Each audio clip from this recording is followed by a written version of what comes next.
Hi ನಮಸ್ತೆ ಎಲ್ಲರಿಗೂ ಸ್ವಾಗತ ನಮ್ಮ ಚಾನಲ್ಗೆ. ಸೊ ನಾನಿವತ್ತು ಈ ಪಾನಿಪುರಿ ಹೇಗೆ ಮಾಡೋದು ತೋರಿಸ್ತೀನಿ, ಫುಲ್ ರೆಸಿಪಿ. ಬನ್ನಿ ಹಾಗಿದ್ರೆ ಮಾಡೋದು ನೋಡೋಣ. ನಾನಲ್ಲಿ ಒಂದು ಎಂಟಿ ಬೌಲ್ಗೆ 1 ಕಪ್ನಷ್ಟು ಸೂಜಿ ರವೆ ತೊಗೊಂಡಿದ್ದೀನಿ. ಈ ಉಪ್ಪಿಟ್ಟಿಗೆ ಯಾವ ರವೆ ಬಳಸ್ತೀರೋ ಅದೇ ರವೆ ಬಳಸ್ಕೊಳ್ಳಿ, ಸಣ್ಣ ರವೆ ಅಂತ ಏನು ಹೇಳ್ತೀವಿ. 1 ಕಪ್ನಷ್ಟು ರವೆಗೆ 1-2 ಟೇಬಲ್ ಸ್ಪೂನಷ್ಟು ಮೈದಾ ಹಿಟ್ಟು ಬೇಕಾಗುತ್ತೆ. ಹಾಗೆ ಇಲ್ಲಿ 1 ಟೀ ಸ್ಪೂನಷ್ಟು ಉಪ್ಪು ಹಾಕ್ಕೊಳ್ತಿದ್ದೀನಿ. ಇದನ್ನೆಲ್ಲ ಚೆನ್ನಾಗಿ ಒಂದು ಸರಿ ಕೈಯಿಂದ ಮಿಕ್ಸ್ ಮಾಡಿಕೊಂಡು ಇದನ್ನು ಬಿಸಿ ನೀರಿಂದನೇ ಕಲಿಸ್ಕೊಳ್ಬೇಕಾಗತ್ತೆ. ಇಲ್ಲ ಅಂದರೆ ನೀವು ಬಿಸಿನೀರಿಂದ ಕಲಿಸ್ಕೊಳ್ಳಿಲ್ಲ ಅಂದರೆ ಸ್ವಲ್ಪ ಎಣ್ಣೆನ ಬಿಸಿ ಮಾಡಿಕೊಂಡು ಇದಕ್ಕೆ ಹಾಕ್ಕೊಂಡು ಚೆನ್ನಾಗಿ ಕಲಿಸ್ಕೊಂಡು ಆದಮೇಲೆ ತಣ್ಣೀರಿಂದ ಕಲಿಸ್ಕೊಳ್ಬೋದು. ನಾನಿಲ್ಲಿ ಬಿಸಿ ನೀರಿಂದ ಕಲಿಸ್ತಿದ್ದೀನಿ, ಹಾಗಾಗಿ ಯಾವುದೇ ಥರ ಎಣ್ಣೆ ಕಾಯಿಸಿ ಹಾಕೋ ಅವಶ್ಯಕತೆ ಇಲ್ಲ. ತುಂಬ ಚೆನ್ನಾಗಿ ಬರ್ತವೆ ಪೂರಿ. ಇದನ್ನು ಒಂದು ಸರಿ ಚೆನ್ನಾಗಿ ಸ್ಪೂನಿಂದ ಮಿಕ್ಸ್ ಮಾಡ್ಕೊಂಡಾದಮೇಲೆ ಕೈಯಿಂದ 1-2 ನಿಮಿಷ ಚೆನ್ನಾಗಿ ನಾದ್ಕೊಳ್ಳಿ. ಕೈಯಿಂದ ಈ ಥರ ಈ ಚಪಾತಿ ಯಾವ ಹದಕ್ಕೆ ನಾದ್ಕೊಳ್ತೀರೋ ಆ ಹದಕ್ಕೆ ಚೆನ್ನಾಗಿ ನಾದ್ಕೊಂಡಾದಮೇಲೆ ಇದನ್ನು ಒಂದು ಕಾಟನ್ ಬಟ್ಟೆನ ಮುಚ್ಚಿ ಒಂದು ಅರ್ಧ ಗಂಟೆ ಬಿಡ್ತೀನಿ ನಾನು. ಚೆನ್ನಾಗಿ ನೆನೆದು ರವೆ ಎಲ್ಲ ನೆನೆಯುತ್ತೆ. ಸೊ ಅಷ್ಟರೊಳಗೆ ನಾನಲ್ಲಿ ಗ್ರೀನ್ ಚಟ್ನಿ ಮಾಡ್ತಿದ್ದೀನಿ. ಪಾನಿಗೆ ಏನು ಮಾಡ್ತೀವಿ ಅದನ್ನು ಗ್ರೀನ್ ಚಟ್ನಿ ಏನು ಬೇಕಾಗುತ್ತೆ ಅದನ್ನು ಮಾಡ್ಕೊಳ್ತೀನಿ. ಅರ್ಧ ಕಟ್ನಷ್ಟು ಪುದೀನ ಮತ್ತು ಅರ್ಧ ಕಟ್ನಷ್ಟು ಕೊತ್ತಂಬರಿ ಸೊಪ್ಪು, ಹಾಗೆ 1 ಇಂಚಿನಷ್ಟು ಶುಂಠಿ ಮತ್ತು ಒಂದು ಅರ್ಧ ಸ್ಪೂನಷ್ಟು ಬೆಲ್ಲ, ಹಸಿಮೆಣಸಿನ್ಕಾಯಿ ಒಂದು 5-10 ತೊಗೊಂಡಿದ್ದೀನಿ. ಹಾಗೆ ಇದು ಚಾಟ್ ಮಸಾಲ, ಇದನ್ನು ಆಮೇಲೆ ಹಾಕ್ಕೊಳ್ಳೋಣ. ಇದು ಬ್ಲ್ಯಾಕ್ ಸಾಲ್ಟು ಮತ್ತು ಗರಂ ಮಸಾಲ, ಹಾಗೆ ಬ್ಲ್ಯಾಕ್ ಪೆಪ್ಪರ್ ಪೌಡ್ರು ಇದನ್ನು ಕೂಡ ಹಾಕ್ಕೊಂಡು ಉಪ್ಪು ಹಾಕ್ಕೊಂಡು ರುಚಿಗೆ ಒಂದು ಅರ್ಧ ನಿಂಬೆಹಣ್ಣು ಕೂಡ ಹಿಂಡ್ಕೊಳ್ತೀನಿ. ಇದನ್ನು ಚೆನ್ನಾಗಿ ನುಣ್ಣಗೆ ರುಬ್ಕೊಳ್ತೀನಿ. ಸ್ವಲ್ಪ ನೀರು ಕೂಡ ಹಾಕ್ಕೊಳ್ತೀನಿ ನಾನು ಇದಕ್ಕೆ. ಸೊ ನೋಡಿಲಿ ಈ ಥರ ನುಣ್ಣಗೆ ರುಬ್ಕೊಂಡಿದ್ದೀನಿ. ಇದನ್ನು ನೀವು ಪ್ರಿಸರ್ವ್ ಮಾಡ್ಬೋದು. ಫ್ರಿಜ್ನಲ್ಲಿ ಒಂದು 15-20 ದಿನ ಬೇಕಿದ್ದರೂ ನೀವು ಇಟ್ಟು ಬಳಸ್ಬೋದು. ನಾನಿಲ್ಲಿ ಒಂದು ಏರ್ಟೈಟ್ ಕಂಟೈನರ್ನಲ್ಲಿ ಇದನ್ನು ಪ್ರಿಸರ್ವ್ ಮಾಡ್ತಿದ್ದೀನಿ. ಇದನ್ನು ಪೂರ್ತಿಯಾಗಿ ಹಾಕೋ ಅವಶ್ಯಕತೆ ಇಲ್ಲ. ನಾವು ಪಾನಿ ಮಾಡಲಿಕ್ಕೆ ಇದರಿಂದ ಒಂದು ಅರ್ಧ ಸ್ಪೂನ್ನಷ್ಟು ಮಾತ್ರ ನಾನು ತಗೊಳ್ತಿದ್ದೀನಿ. 1 ಗ್ಲಾಸ್ನಷ್ಟು ಪಾನಿ ಮಾಡ್ತಿದ್ದೀನಿ ನಾನಿವಾಗ. ಒಂದು ಅರ್ಧ ಸ್ಪೂನ್ನಷ್ಟು ಹಾಕ್ಕೊಳ್ತಿದ್ದೀನಿ. ಇಷ್ಟೇ ಸಾಕು. ಇದಕ್ಕೆ ಈ 1 ಗ್ಲಾಸ್ ಕ್ವಾಂಟಿಟಿಗೆ ಒಂದು ಅಥವಾ ಒಂದು ಅರ್ಧ ಸ್ಪೂನಷ್ಟು ಹಾಕಿದ್ರೆ ಸಾಕು. ಇದಕ್ಕೆ ಇವಾಗ ಈ ಚಾಟ್ ಮಸಾಲ ಅಂದರೆ ನೀವು ಪಾನಿಪುರಿ ಮಸಾಲ ಅಂತ ಏನು ಸಿಗುತ್ತೆ ಹೊರಗಡೆ, ಅದನ್ನು ನಾನು ಬಳಸ್ತಿದ್ದೀನಿ. ಇದಕ್ಕೆ ಪಾನಿಪುರಿ ಮಸಾಲ ಹಾಕ್ತಿದ್ದೀನಿ. ರುಚಿ ನೋಡಿಕೊಂಡು ಹಾಕ್ಕೊಳ್ಳಿ, ತುಂಬ ಹುಳಿ ಆಗುತ್ತೆ ಜಾಸ್ತಿ ಹಾಕಿದ್ರೆ. ನೋಡಿ ಇವಾಗ ಪಾನಿ ರೆಡಿ ಆಯಿತು. ಇವಾಗ ಈ ಸ್ಟಫಿಂಗ್ ಏನಿದೆ ಪೂರಿ ನಡುವೆ ಹಾಕೋಕ್ಕೆ ನಾನಿಲ್ಲಿ ಕಡಲೆ, ಇದು ಗುಜರಾತಿ ಸ್ಟೈಲ್ನಲ್ಲಿ ಮಾಡ್ತಿದ್ದೀನಿ ನಾನು.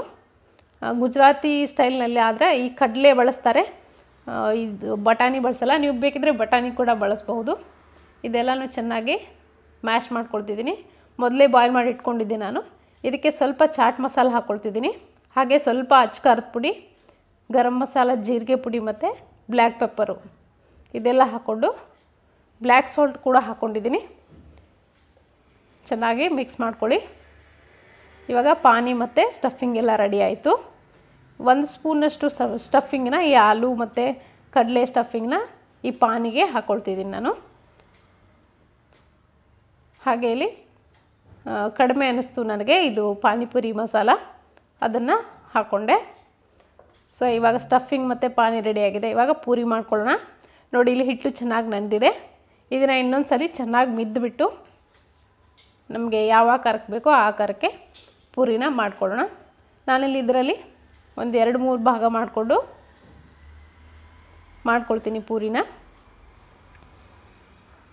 ತುಂಬ ಕ್ರಿಸ್ಪಿಯಾಗಿ ಆಗ್ತವೆ. ನೀವು ಬಿಸಿ ನೀರು ಹಾಕಿ ಕಲಿಸೋದ್ರಿಂದ ತುಂಬ ಟೇಸ್ಟಿಯಾಗಿ ಕ್ರಿಸ್ಪಿಯಾಗಿ ಪೂರಿ ಬರ್ತವೆ. ಇವಾಗ ಇದನ್ನು ಅಕ್ಕಿ ಹಿಟ್ಟಿಂದ ನಾನು ಇದನ್ನು ಉದ್ಕೊಳ್ತೀನಿ. ಅಕ್ಕಿ ಹಿಟ್ಟಿಂದ ಉದ್ದೋದ್ರಿಂದ ಚೆನ್ನಾಗಿ ಕ್ರಿಸ್ಪಿಯಾಗಿ ಬರ್ತವೆ ಪೂರಿಗಳು.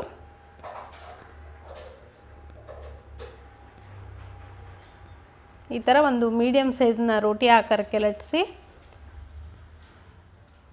ನಿಮ್ಮ ಹತ್ರ ಏನಾದರೂ ರಿಂಗ್ ಕಟ್ಟರ್ ಇದ್ದರೆ ಅದನ್ನು ಕೂಡ ಬಳಸ್ಬೋದು. ಇಲ್ಲ ಯಾವುದಾದ್ರೂ ಡಬ್ಬದ ಬಾಯಿ ತಗೊಂಡು ಅದರಿಂದ ಕಟ್ ಮಾಡ್ಕೊಳ್ಬೋದು.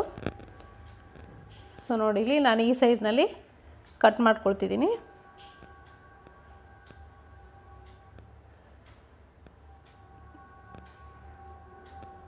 ಏನಿಲ್ಲ ಅಂದ್ರೆ ಒಂದು 10ರಿಂದ 15 ದಿನ ನೀವು ಈ ಪೂರಿಗಳನ್ನು ಇಟ್ಕೊಂಡು ತಿನ್ಬೋದು.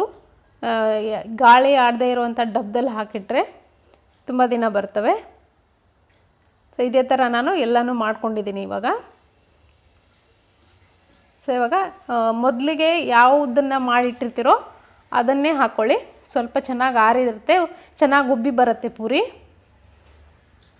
ಇವಾಗ ಎಣ್ಣೆ ಕೂಡ ಕಾದಿತ್ತು, ಇವಾಗ ಹಾಕಿ ನೋಡಿ ಎಷ್ಟು ಚೆನ್ನಾಗಿ ಉಬ್ಕೊಂಡು ಬರ್ತವೆ.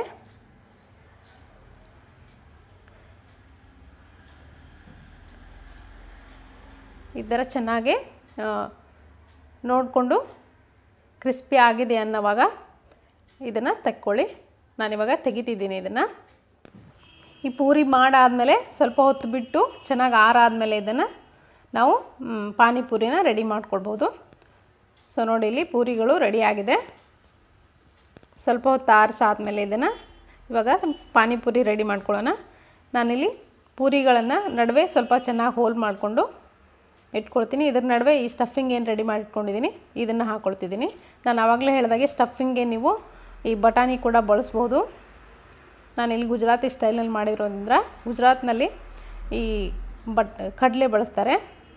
ಈರುಳ್ಳಿ ಮತ್ತು ಟೊಮೆಟೊ ಕೂಡ ಹಾಕ್ಕೊಳ್ತಿದ್ದೀನಿ. ಹಾಗೆ ಚಾಟ್ ಮಸಾಲ, ಬ್ಲ್ಯಾಕ್ ಸಾಲ್ಟು ಹಾಕ್ಕೊಂಡು ಸ್ವಲ್ಪ ಕೊತ್ತಂಬರಿ ಸೊಪ್ಪು ಹಾಕ್ಕೊಂಡು ಈ ಥರ ನೋಡಿ ಪಾನಿ ಕೂಡ ರೆಡಿಯಾಗಿದೆ. ಈ ಥರ ಡಿಪ್ ಮಾಡಿಕೊಂಡು ತಿನ್ಬೋದು, ತುಂಬ ಚೆನ್ನಾಗಿರುತ್ತೆ. ಸೊ ಈ ರೆಸಿಪಿ ನಿಮಗೆ ಇಷ್ಟ ಆಗಿದೆ ಅಂದ್ಕೊಳ್ತೀನಿ. ಇಷ್ಟ ಆಗಿದ್ರೆ ದಯವಿಟ್ಟು ಲೈಕ್ ಮಾಡಿ. ಹಾಗೆ ನನ್ನ ಚಾನಲ್ಗೆ ಇನ್ನೂ ಯಾರು ಸಬ್ಸ್ಕ್ರೈಬ್ ಆಗಿಲ್ವೋ ಸಬ್ಸ್ಕ್ರೈಬ್ ಆಗೋದನ್ನು ಮರಿಬೇಡಿ. Thank you.